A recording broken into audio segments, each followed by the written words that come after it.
За сайн уу найзуудаа. За би өнөөдөр болохоор та бүхэндээ 2025 оны миний хамгийн тод дурсамжсаа хуваалцмаар байна. За тэгээд гадаа айгуу гоё юм тод гэрэлтэй нартай манай илээ энэ жил айгуу гоё дулаахан үйл болж байна. За тэгээд миний хамгийн тод дурсамж болохоор түрүү жил 2 сард миний төрсөн өдөр байсан. За би яг төрсөн өдөртөө зориулаад Хавай явсан. За Хавай руу болохоор би чи Америкт ирээд 11 жил амьдарч байгаа юм. Хавай ерөөсөө яваагүй байсан. Явж үзмээр ингээл байдаг байсан.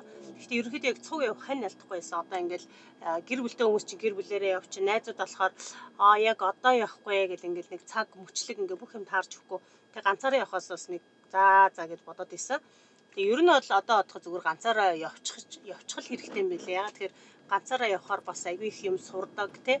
Дээрэс нь яг эмэгтэй хүн бас ганцаараа аялах бас их дотгошоо илүү орсон тий. Solo travel гэдэг одоо бүр аягүй гоё мод болж штэ тий. Тэгэхээр тийм болох хэрэгтэй юм билээ. Гэхдээ it's okay.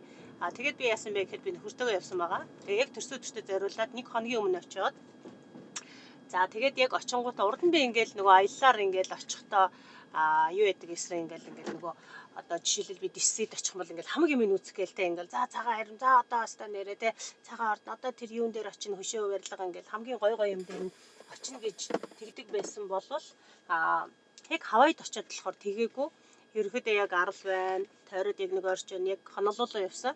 За тойроод 100 орчим майл юм байна гэх. Тэгээд яг төрсөн өдөр өөрөө би юм гоё төрсөн өдрийн reservation буюу юм одоо яг нөгөө Хавай юм дайс мэс бүжиг мүжигтэй тийм дээр нь би гоё юу хийгээд аппров хийгээд тэгээд төрсөн өдрөөрөө цагийн гоё өнгөрөх юм чинь ингээд яг ирсэн өдрөө очичингуудаа ингээд яг гадаа гоё далаа харагдаал ингээд шууд гараал гүгээл очиход бэлэн байгаа. Тэгсэн ирнэл ингээд нөгөө Хавай явлаа гээл тэгчгэр чинь хүмүүс яадаг вэ гэхээр ингээд тутлаа ажилдсан шүү дээ ажиллаж байгаа л хүрээд ирсэн.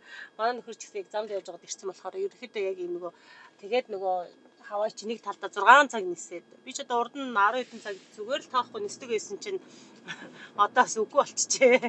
Жохоо удаан цаг нисэж 6 цаг мос нисмэшэл ингээд нааша чаашаа гэл oh my god. Тэгээд дээрэс нь онгоцос буунгуудаа шууд Costco орсон. Costco ороод ус аваад, стейкний мах аваад, тэгээд жоохон жимс аваад, тэгээд жоохон уух мөх юм аваад ягаад тэгэхээр Хавайг үнтэй гэсэн учраас тэгээд Америкт амьдрахынхаа хэрэг гэстэй жинхэнэ гаргалаа шүү дээ. Тэгээд шууд Uber-д очиод хамаг юмнуудаа аваад ирээл сайхан буудалтаа тэгээд сайхан стейк шарж идэл.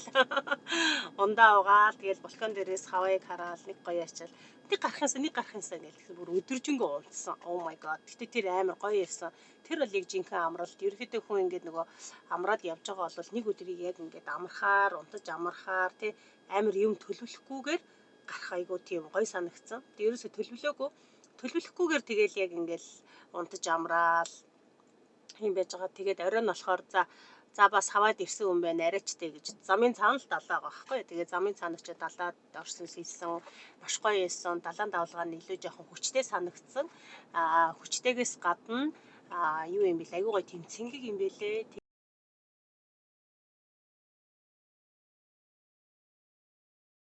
Уучлаарай ус дуурайд тасарчлаа. Тэгээд чулуун ихтэй юм бэлээ. Тэгээд чулуун ихтэй болохоор ийм ус нас их тунгалаг харагддсан юм бэлээ. Тэгээд нөгөө юм модны юм өчөр төчөр явжсэн би тэрийг нэглээ могоо айн гэж хараа орилж барилж гүйжүүгээд тэгээд тэндээ бас жоохон гоё бичлэг хийлгэчээд тэгээд ингээл өрөөндөө орол сайхан амарчихсан. Надад айгу гоё байсан. Тэгээд яг төрсөн өдрөөрөө болохоор маргааш нь болохоор төрсөн өдөр ийсэн шүү дээ. Бас ингээл өдөржингөө сайхан амарч агаад оройн төрсөн өдрийнхөө баяртаа яваад тэгээд 2 сар төрсөн хүмүүс ингүүтээ бүжгэлдэм байлээ. Тэгээд тайзан дээр гарч бас бүжгэлсэн. Яг нөгөө Америк кино үзэл ингээл нөгөө хүмүүс нь тайзан дээр гараад бүжгэлээд идэх шүү дээ. Тэгэл би энэ мөчийг гэсэн амархан сурчин мурчин гэдэгсэн чинь тэгэл бас тэгэж бас амар ам гарч болохооргүй санагдсан. Яг хөө мэдээж сурал өөрлөх л та. Тэгээд ерөнхийдөө тэр нөгөө Хавай тэр бүжгэлж байгаа хүмүүс нь бас цалин айгу өндөр байд юм байна. Аргачгүй юм билээ. Одоо тэгж их тэгтээ бүжиг айгу богинохон байд юм билээ. Нэг амар олон төрлийн бүжиг, амар олон хувцас сольж бүжиглээд байгаа боловч тэгээд 1 минут гарна ч юм уу те нэг Six Flags дээр тоглож байгаа юм шиг яг ингээд амар цөөхөн бүжиглээд яваад орчтой юм билээ. Тэгтээ ирчүүд нь илүү их сэтгэлийн хангалттай ч юм шиг илүү их сайн бүжиглээд байгаа юм шиг санагдсан. За тэгээ би Хавайг ч одоо тэртээ дандаа л юм Хавай хүмүүс идэм байх гэсэн чинь ерөөхдөө Азууд голцоо идэм байлээ. Тэгээ Азууд голцоогоос гадна юу хүмүүс айгүй их байд юм бэлээ. Аз одоо Япон тийм хүмүүс бас маш их амьдардаг юм байлээ.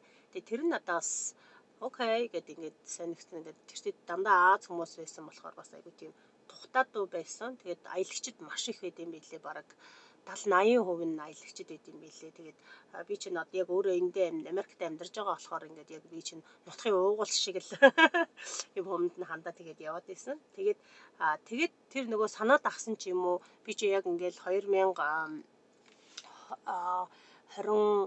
он чи миний хувьд айгүй чанга жил байсан байхгүй тий. Чанга жил байсан би салаанаа хаасан тэгэнгүүтээ ингээл гэр бүлийн харилцаан дээр хүртэл ингээл асуудал гараал тий байр маараа хулаалгаал ингээл байргүй амьдарч үзээл тэгэнгүүт айлд рүүмэтээр би ч бүр 11 жилд айлд ерөөсөө рүүмэтээр амьдарч үзээгүй чи рүүмэтээр амьдарсан. Гэхдээ Аз улж миний амьдарч исэн айлууд бол дандаа гоё айлууд байсан учраас it's okay байсан. Гэхдээ миний хувьд болохоор oh my god 11 жил болчоо тий ингээл юу ч байх